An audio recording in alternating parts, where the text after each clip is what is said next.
6 months after our corn snake passed away, my husband brought home a Burmese python without consulting me. As it grew, my anxiety soared, especially with our cat at home. The situation spiraled out of control, and I started questioning everything about our marriage and future. 6 months ago, our corn snake passed away unexpectedly, which left both my husband and me feeling very upset. He was a young, adorable snake, and we were both fond of him. My husband has kept small reptiles throughout his life, and after the corn snake's death, he mentioned he was considering getting a milk snake instead of another corn or a garter snake. However, 2 months after our corn snake passed, he came home with a baby Burmese python, something he had always dreamed of owning. I was really frustrated that he made such a big decision without consulting me. To make matters worse, while Burmese pythons are legal where we live, I have several concerns that have only grown since we got the snake. I have generalized anxiety disorder, GAD, and this snake triggers my anxiety like nothing else. While researching Burmese pythons, I read stories about them killing pets, children, and even their owners, which made me incredibly anxious. I barely slept in 4 months because of it. This is compounded by the fact that my husband has no experience with large snakes, and as the python grows, my anxiety only increases, especially because we have a cat. Our previous snakes, the corn snake and my husband's old garter snake, never posed a threat, but now I constantly worry that the python might escape and harm her. As a result, I've started locking the cat in our bedroom at night, which disrupts our sleep, and I constantly worry about her when she's home alone. To emphasize just how big this snake is, it's already 6 feet long. I'm home more often than my husband, so I end up feeding the snake and changing its substrate frequently, which I absolutely hate doing. It's especially unpleasant now that it eats rabbits and pigs.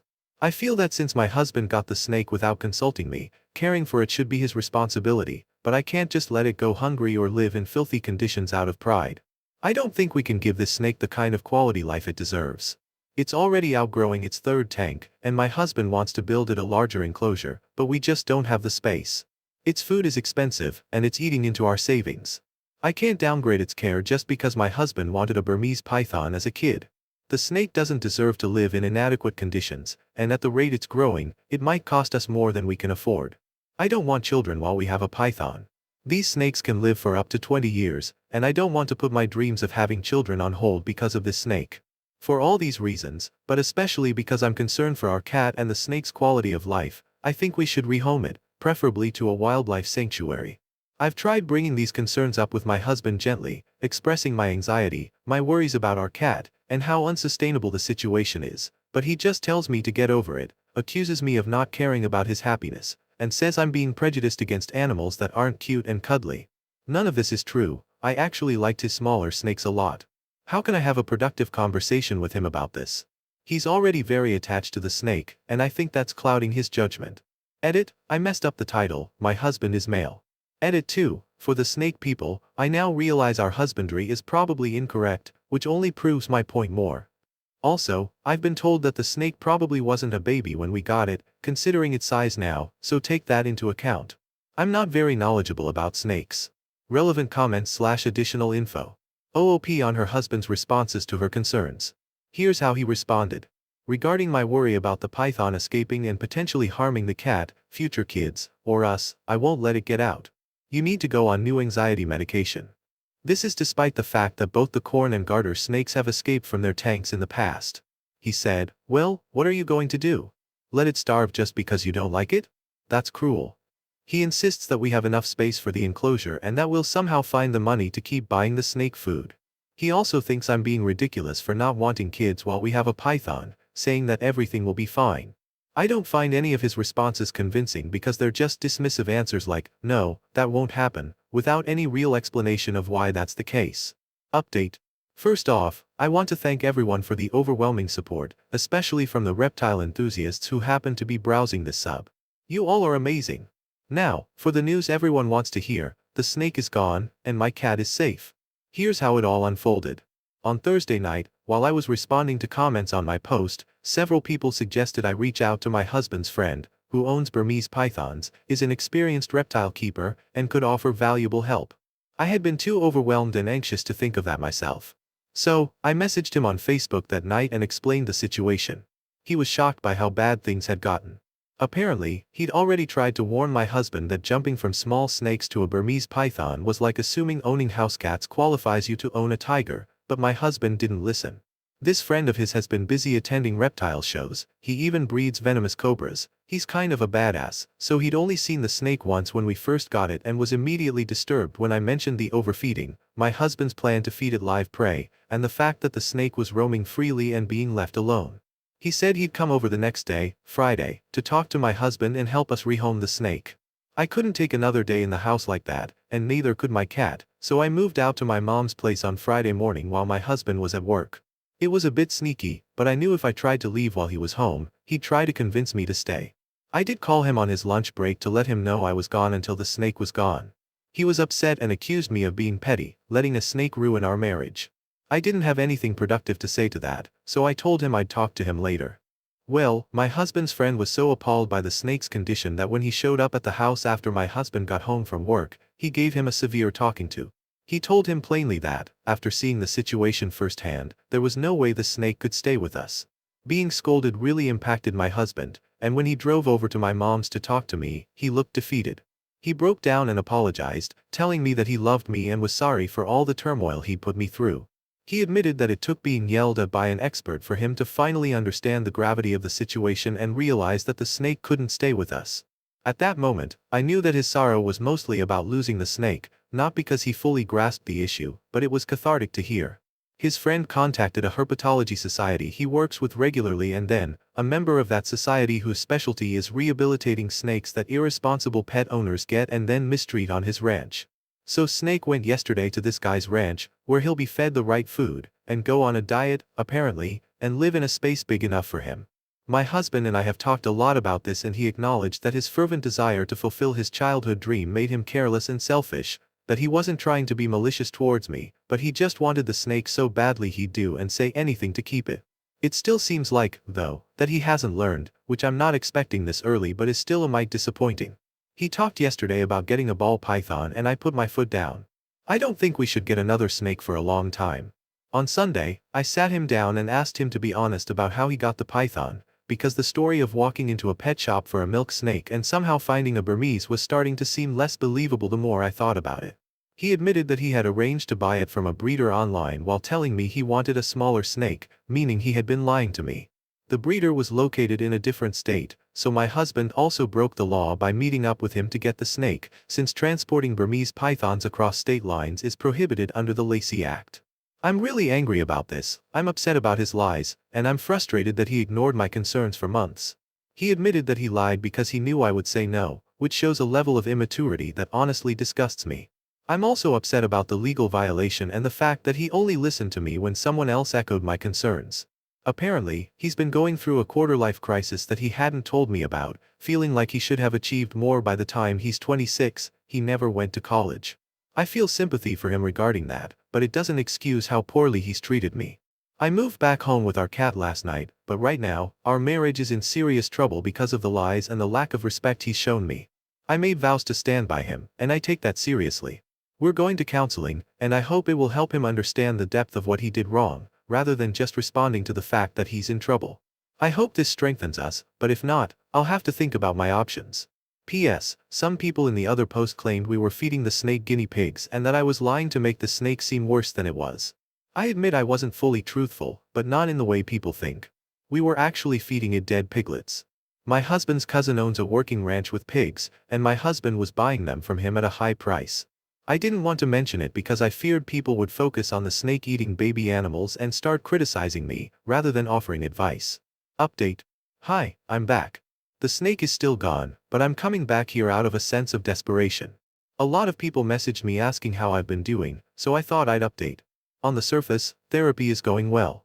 My husband has been doing everything right, he's been apologetic, open-minded, and has been treating me well.